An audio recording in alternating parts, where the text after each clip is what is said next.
Coach, I want to thank you for taking time out of your busy day to get talk to us about the upcoming basketball season.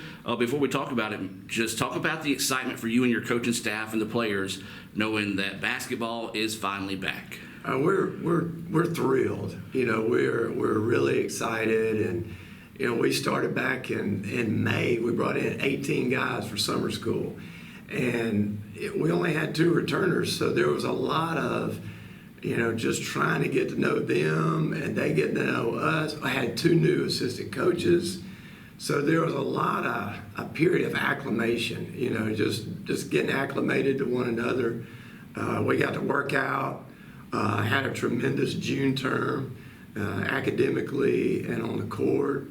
And, we've got 2 new assistant coaches that are all-stars. They're up-and-comers. We're real fortunate, and to bring, Coach Wilson in and Coach Hayslip in.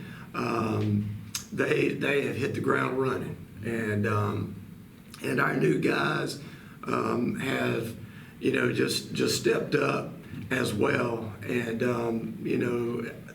it's nothing to see them in the gym all day and having fun, and it brings energy back in the program, and it's a real positive. I feel like we're on an upward trajectory right now. At the beginning of the year, as a staff and as a coach, you always want to know, what can we do to help each player, get better individually. And then what do we do, and how do we, get better collectively as well? And so there's been a lot of individual instruction, a lot of individual work, but at the same time, there's been a lot of team aspects in that as well. In the weight room, on the court, having some classroom time, actually, a lot of film work. Nice. And so that they can see the film, watch the film, see themselves out there, because a lot of times, you can teach on the court, but it helps to see, what you need to do instead of being able to hear it. Right. And so, we try to put our guys through every experience that we can before we start on November 1st. And so the goal of our jamborees are, look, let's get on the bus and go somewhere. These are all new guys. They've never been on a college basketball away trip. Let's get on the bus. Let's play somewhere that's not familiar. And so we did that, back the 1st of October. We went over to West Georgia, University of West Georgia. There were 48 schools there. We played some teams that we've never seen before, exposed our guys to some really talented teams. And we've been pressed. We've been zoned, odd front zones, even front zones, and that's what you want. Mm-hmm. You want to be exposed to different things, right, to see where you are. And the other thing that we want to do is expose our guys to 4-year coaches. And there are a lot of 4-year coaches there in Georgia, over 150. Wow. And so the other side of that, we got to play on the road. But this past Friday, we got to play at home. So now we get to, play a game on our floor with referees and play some really talented teams. And again, we've been pressed. We've had to run out of bounds plays against real defenses. And it's one thing to play against your teammate every day in practice, but it's another thing to play against an opponent that's trying to beat you. And there's a difference. The intensity levels are different. But we feel like that we've challenged our guys. We've exposed our guys to different situations. And hey, we're ready to get started on November 1st. Well, Coach, what was the biggest thing you learned out of those jamborees? I know you said it's a young team. You look at your roster, it's a really young team. So what's the biggest thing that you as a coach and then maybe as a team took away from those jamborees? The things that we saw in the jamborees are, where to execute and timing, and timing because being a young freshman, you're used to doing things and at the high school level that you might could have gotten away with at the high school level as far as your speed, your quickness, your size, And so now at the college level, everyone can level that off now as a level playing field. And so you have to really rely on your teammates more in college. And so we've seen that, we've learned that. We continue to grow in those areas.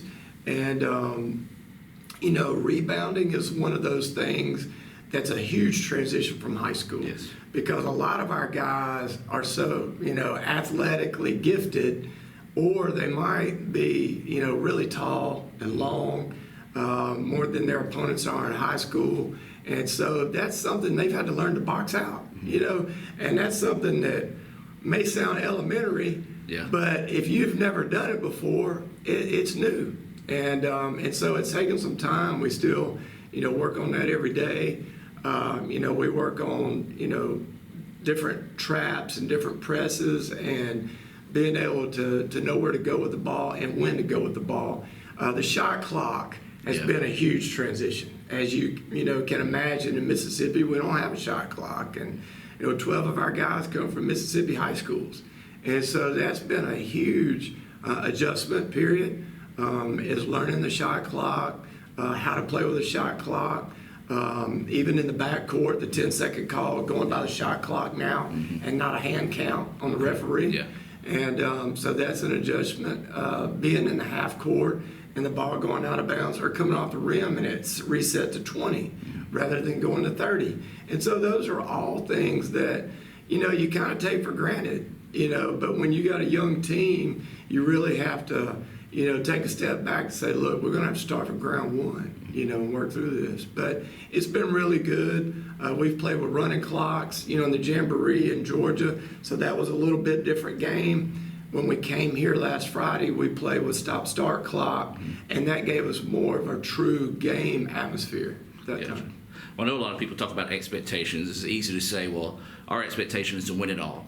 So let's just talk about early expectations for the month of November going into December. What is your expectations as coach to see your team grow from November the 1st to the end, you wrap up the first half of the season in December? And we do. We look at it that way. We really section it off from the first half. We look at November. Thanksgiving is usually, we still have a week after Thanksgiving, but you look at your pre-Thanksgiving schedule. We got 7 games, before Thanksgiving. And so we look at that, and now what we're trying to do is see how efficient we are. How efficient we are against zones, how efficient we are against man-to-man defenses. Do we finish possessions? Are we finishing possessions with a loose ball? Are we getting on the floor for loose balls? Are we finishing possessions with a charge? Are we finishing possessions with a rebound? So those are little detailed things that, we try to measure, going into Thanksgiving and seeing how efficient we are in those areas. Offensively, you look at the number of shots you take, and of course, the shots you make and where they come from. Our philosophy is play inside out, but that happens in different situations. We've got 11 games in the preseason, so when we come back after Thanksgiving, we're going to have a better idea of where we are in those first 7 games before Thanksgiving. Our post-Thanksgiving, pre-Christmas, we have 4 games that are going to be, some high-quality opponents. And, it's different this year than it's ever been. Right. We've normally had a conference game first semester. Right. We're not having a conference game first semester, so we're playing 11 opponents that will all be non-conference opponents. We'll play 3 familiar foes, in Delta, Oklahoma, and East Central, but won't count in our conference record. So, we feel like that we've got a good, schedule that prepares for conference time when we hit January. And when we hit January, it's the 14 that are going to count for real, Well, Coach, not to put you on the spot, because I know seeing them in Jamboree versus game time. It's two different things. Let's talk about some of these guys on the team that you're expecting to be leaders early and maybe take on that leadership role, and some guys that you expect fans might be surprised to see come out, be a starter, or not a starter, but necessarily a contributor. We're really excited about our group this year, our team, and just the returners. Rock Robinson has been outstanding as far as a leader. He started for us last year as a freshman, had a really solid freshman year, shot the ball really well for us, and just a blue-collar guy. Just knows everybody on campus, and everybody knows him, being from Pontotoc and a local district guy. And he's really welcomed these new teammates. And, he's asked them to go over to the ranch over at his house, and they've been over there to see the cows and stuff, and have really bonded well, and we're thankful for that. And Kevon Pearson, our returner from Starkville, has done an outstanding job. When you come out of Starkville's programs, those guys have been coached hard. They've won state championships down there. So he's a worker, and just a tremendous young man with a good spirit, really good spirit about him. But we've got some talented guys that we've added. 13 new freshmen, and a couple of those guys, are daily Dandy Dozen guys. Dandy Dozen in Mississippi is a big deal, since we've got to have so many, 12 Mississippi guys on a roster. And George Marshall out of Jackson area, Forest Hill, he and his brother Jamari Marshall are doing outstanding, for our team. Both have played some high-level ball in Jackson.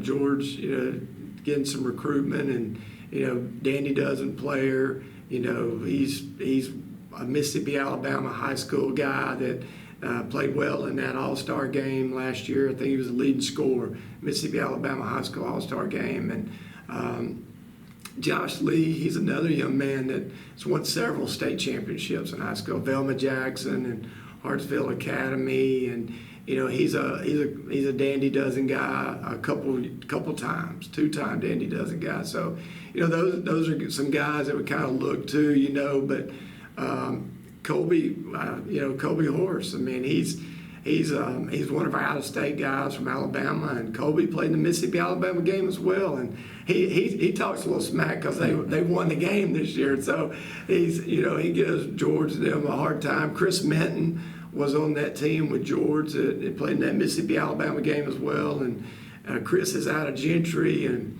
just really good defender, and just a key guy that you need on the team, to play a certain role. He does an outstanding in his area, and we got some size this year. We got Jaden Webb, that's out of Olive Branch, and he's 6'10". He's gained some weight, gained some strength around the basket. He's doing well for us, and Eddie George is one of our out-of-state guys over in Atlanta area. Played at Greater Atlanta Christian, and they always have some upper-level talent in that program at GAC, and so those guys have been really some core guys. But our local guys, Jaquez Tucker out of Shannon, was really good for Coach Brim over at Shannon, and he stepped right in and he hadn't missed a beat.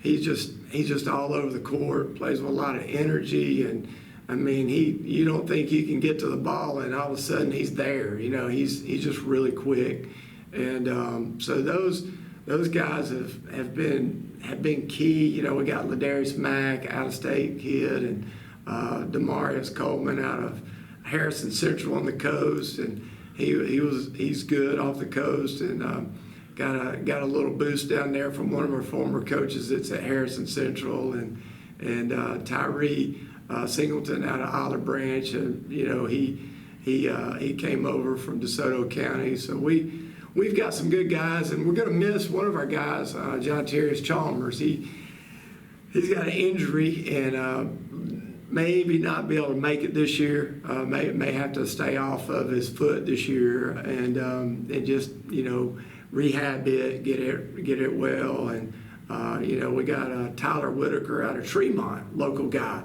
that, you know, Tyler came as a walk-on, and before we know it, we're sticking Tyler out there with some guys, and we're like, man, he may need a scholarship. So we ended up, having to put Tyler in our top 15. He's made up a lot of progress, and he's shown us a lot, since he's been here.